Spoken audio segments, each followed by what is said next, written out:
Be honest, how many of these videos have you watched? Because I feel like I've watched them all. And I think I finally figured it out. Now, I can honestly say that my phone is set up in a way for me to stay connected, to manage my life, and yes, to mindlessly scroll. Today, I'm going to show you how. So I currently have the iPhone 14 Pro, and I got it when it came out. It was my first on-cycle iPhone. It's held up for me pretty well so far. It's been about a year-ish of use. I love the camera for the most part. The battery lasts me about a day and a half. I honestly never charge it to full, so that's a me problem. I'm gonna walk you through this little guy today, and also look how cute that little bean is. Ugh, this is Josie, if you don't. Today I'm gonna walk you through my phone, give you the tips for making a phone that works for you, that works for your life, and works with your entire lifestyle. But before we get into that, I want to quickly chat about how I handle my phone. I also want to give a disclaimer before we get into things. Yes, this could be considered overkill, but honestly, taking the time to make these tweaks and figure everything out and just make this guy work better for me has kind of become a hobby and fun. But not only that, it has changed the way I use my phone. It's optimized it for my daily life. And when you're spending well over like $1,000, however many dollars we spend on these guys now, you want to make sure it's functional. You want to make sure that it actually works for you. So that's why all of this exists for me. Now that that's out of the way, let's get into my ideologies that I hold about my phone. I have an organization ideology. So my organization ideology is really just the way I structure my pages. The first page is always going to be as functional as possible, giving me any information I need access to, giving me like the productivity app. And then the second page is where like everything else lives. That can be like my social media apps, or this is also kind of where the habits come into play, and a usage ideology. And my usage ideology is that I have focus mode set for every minute of the day. Right now my schedule is 5:45, my morning focus comes on. 8:15 it goes to personal, 8:45 it goes to work, 5:15 it goes back to personal, at 10 o'clock it goes into my like wind down evening mode, and then at 11:30 it goes into sleep. Another little tip on the focus modes is before you get into designing your focus modes, try to define your focus modes. And what I mean by that is how will they be used? When will they be used? What notifications do you want, and which ones will just be distracting to you? What apps do you want to have easy access to, and which ones do you want to try and hide away during that time period? Okay, that's all the admin, I swear. Now let's actually get into this guy. Typically these doors do start with this, the lock screen, but I honestly don't love the way that it's functioning for me right now, and I can't figure out how I want to make it work, primarily because of the widget. I don't like the widgets that they give us, so I'm just gonna leave it for now. Okay, I just scooched over a little bit. We're gonna put the iPhone here as I take you along. So first things first, on this left widget screen thing is a smart stack. I've got 5 things stacked in here. The first one is my batteries, just have easy access to. Second is my focus mode shortcuts, so if I just press on personal, I get to do that instead of having to go into all of these. I just find it a little bit easier. Third and fourth are just some location ones. It's my boyfriend and my roommate, just to make sure everyone is safe. And then the last one here, I'm just kind of playing around with it. I haven't really figured out what other shortcuts I want to have access to right here, but for now I've just got cinema mode, which just puts my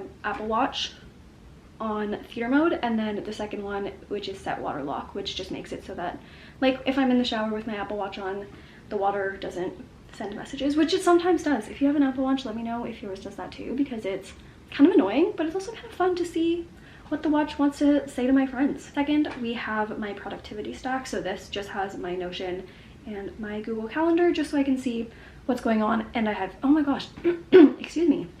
And I have easy access to my Notion favorites right there. Side note, Notion will be a whole other thing coming shortly. If you want a Notion tour, stick around for that. Next thing as we move down here is my Weather Network app. I don't know why it's not working. I'm not gonna click into it because then you can see my postal code, and we don't need that. And then at the bottom is just a little audio widget. So I have Audible with some of the books that I have going, and then I have Spotify. Please don't judge, I have trouble sleeping. And then I just have my podcast player. Actually, while we're here, I have a quick tip on how to use the podcast app a little bit better. So I'm just gonna go ahead, open the app here, head to my library, let it all load, and then you can see these little gears are all of my stations. So basically what that means is I have certain shows filtered to go into this. So it's basically like an ever-changing playlist. The reason I do this is if I only want to listen to news, I have everything curated there for me. If I'm going on a little hot girl walk, I normally listen to the entertain one, just so I have something keeping me smiling while I'm out for my walk. So the way we do this, we press on the top 3 buttons, or top right corner with the 3 little dots, write new station.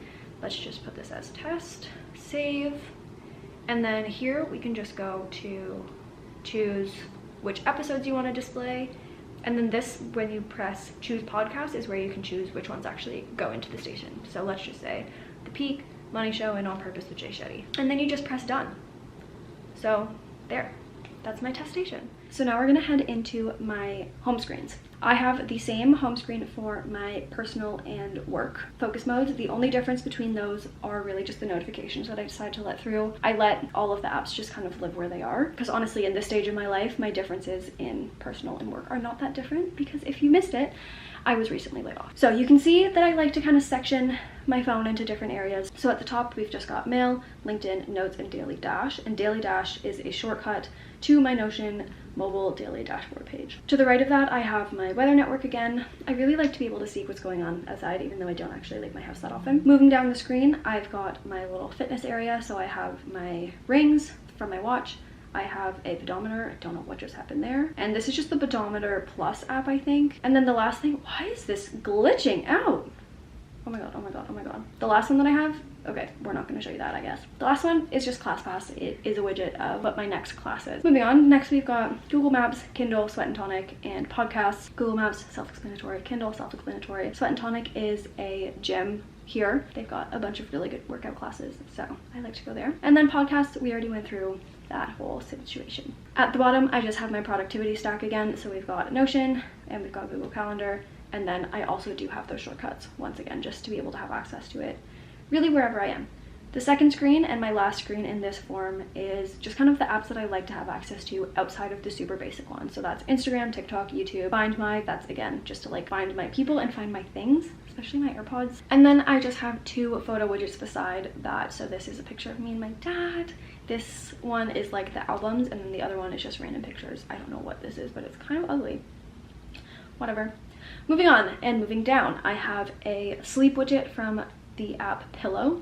I like that one. I don't think it's premium, or I don't have a premium version. I don't pay for it. And then I've got my two main banking apps is CIBC, and then Wealthsimple is my investments app. Then we've got YouTube Studio, which I just go to see my YouTube analytics. And then we've got Freeform, and Freeform is really fun. You get to like play around with text. It's like an infinite whiteboard type thing, infinite notebook. It's so sick. I highly recommend you download it. It's an Apple made app and it's really awesome. And then the last row is more of my like habit building row. I want to get into playing more mind games, and that sounds a little bit messed up, but you know what I mean, like New York Times games with like Wordle, crosswords. There's one that I can never get. What is it? Connections. I can never figure it out. They're always so challenging for my brain, and that's something I want to work on. And then we've got ClassPass again. I like to have access to my workout classes. Next is Felix Health, which is connected to the smart scale that I have to weigh myself. And then the last one here is health, and that's just I want to be more diligent about checking in on my stats. Now let's get into my morning and night. So I'll just show you the morning because they're virtually the same. So this is my morning and night lock screen. It's just a little vision board, something that I like to see when I'm waking up and winding down for the day. Honestly, I don't look at it very intently, but I would like to look at it a little more deeply in the future. And I will be making a new vision board for 2024 because this is a year old. Mind you, everything is virtually the same. Like, I don't think there's all that much that I would change about it. Let's get into the actual home screen. So top is just batteries. Again, I like to see where things are at, see if I need to charge my watch before I get up for the day. If my phone wasn't plugged in, I like to just see that. And then we've got mail, Kindle. Again, that's a habit building thing. I want to read some nonfiction in the morning. So having the Kindle app on my phone just makes that a little bit easier. Next is my morning pages. Again, we're not gonna get into that. That's a Notion page. And then I have my daily dash, once again, just for any planning. As we move down, these are the things I like to have access to in the morning. YouTube Studio, just to check in, the YouTube app, because I'm a big YouTube girly, if you didn't know that. And then I have Instagram and TikTok because, to be honest, I can't really wake up unless my screen has seen some scroll, or unless my eyes have seen some scroll on the screen. I don't know why, but it just really wakes me up. So that's the truth. Next, I just have my, oh, I didn't realize this was a stack. Next, I have my Pillow app again, because part of my morning pages is to write down my sleep stats. And then I've got a pedometer again, and then just fitness. I don't know why I have fitness, because it's the morning and I haven't really woken up yet. And then I just have my calendar for the day. And that's it. I keep it very simple with one page. The only difference between morning and night is I put everything in dark mode for night, and then instead of this being a morning page, it's a night page. So now let's walk you through this home screen. As you can see, it's a little bit different, much more minimal than the rest of them. All I have here is my shortcuts. There's nothing stacked there, just to get in between personal modes. Sometimes if I'm like out and about and it's 11, this will turn on and I'm not ready for it to be on yet, so I just like to have access to the different modes. And then I just have notes if I like wake up in the middle of the night with a dream and I want to write it down. I have Notion in case I wake up in the middle of the night with a thought and I want to write it down. I have Find My, again, just for like safety. I always like to have that. And then I have my Hatch Sleep app, and that is just to control my Hatch alarm. I like to have that in my sleep and only in my sleep, because that's really the only time I need to have access to it. And then again, I have my weather network because I'm obsessed. And then I have a different calendar. This is Cron, not Google Calendar. I'm testing it out, seeing how I like it. And then on the second page of this, I just have the same setup as what is on my personal and work, just because I like to have access to these apps, but I don't like to have it on the first page to like clutter everything up. All right, and that is what is on my iPhone 14 Pro. If you enjoyed this video, please give me a thumbs up. I think I'm also gonna film an iPad version of this, so stay tuned for that. And then of course, if you're in this whole tech world, you're also probably interested in Notion, so stay tuned for that video. That's going to be a really good one, and I hope to see you then. Have a great day. I'll see you next time. Don't forget to subscribe. I don't know why I just stopped talking for a weird pause in the middle there, but I'll see you guys next time. Bye. This is going to be insane to edit. Bye.